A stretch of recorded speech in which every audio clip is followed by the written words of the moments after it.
speckled with lesions across its dried, ghastly face. The nearly 500-year-old child mummy buried in a church in Naples, Italy, was long thought to be the earliest evidence of smallpox during the Italian Renaissance period. But decades after researchers first examined it, a group of scientists has taken another look at the toddler's remains and discovered that it most likely suffered from a different scourge, the hepatitis B virus. The finding, published Thursday in the journal PLOS Pathogens, provides further evidence that the hepatitis B virus has afflicted humans for centuries. Today more than 250 million people live with the virus worldwide, and it killed nearly 900,000 people in 2015, mostly through liver disease. According to the World Health Organization, this very common and nasty bug has been with us at least 500 years, and I suspect it may have been here many thousands of years, said Edward Holmes, an evolutionary biologist from the University of Sydney and an author on the paper. The mummified child, who died at 2 years old, was buried in the Basilica of Saint Domenico Maggiore in Naples during the 16th century.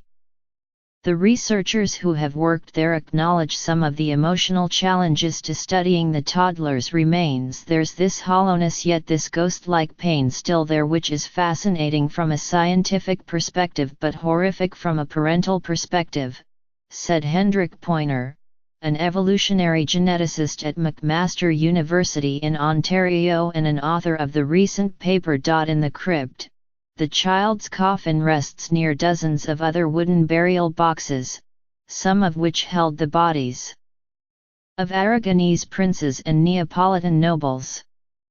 Their corpses were clothed in decorated woven fabrics and precious silk.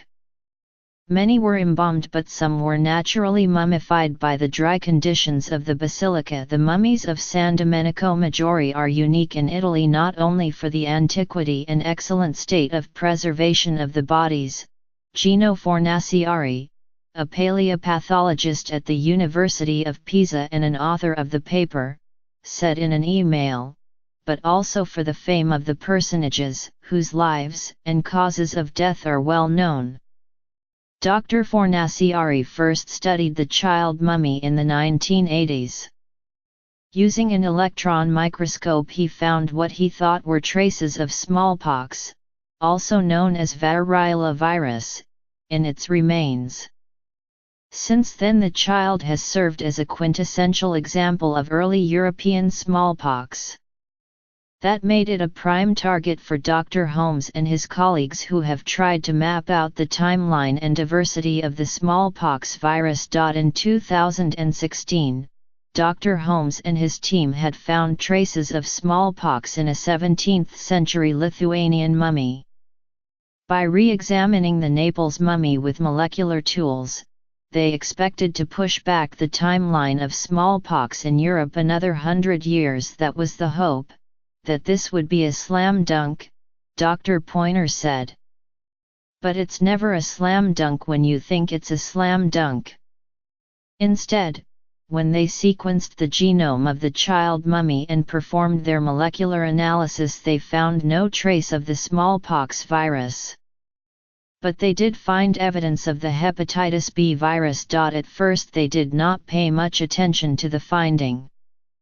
Then they realized that a symptom of hepatitis B infection in children is a facial rash called Giannotti-Crosti syndrome.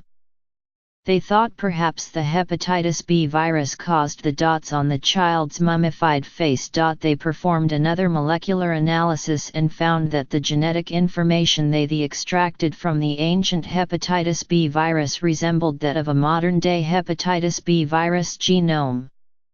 To the researchers, that was a red flag for contamination. They spent the next year and a half trying to figure out whether they had actually found traces of ancient hepatitis B virus, or whether instead the virus they found was a contaminant from one of the researchers who uncovered the mummy in the 1980s. As hepatitis B infections were common in Italy at that time, Dr. Pointer said it was possible that the virus signals they saw were from contamination. Further analysis showed that the genetic material from the hepatitis B virus they found on the mummy was damaged in much the same way that genetic information from the mummy itself was damaged. That indicated that it was similarly as old. But to further corroborate their hunch, the team performed an evolutionary analysis using several other old strains of hepatitis B virus, and found that the virus itself evolves very slowly. That suggests that in a period of about 500 years, the hepatitis B virus has not changed much. Drive. Pointer and Dr. Holmes said they are confident that they found perhaps the earliest evidence of hepatitis B infection in Italy, but would not completely rule out the possibility of contamination. I'm 80-20 at this point, or maybe 90-10, that it's not contamination, Dr. Pointer said.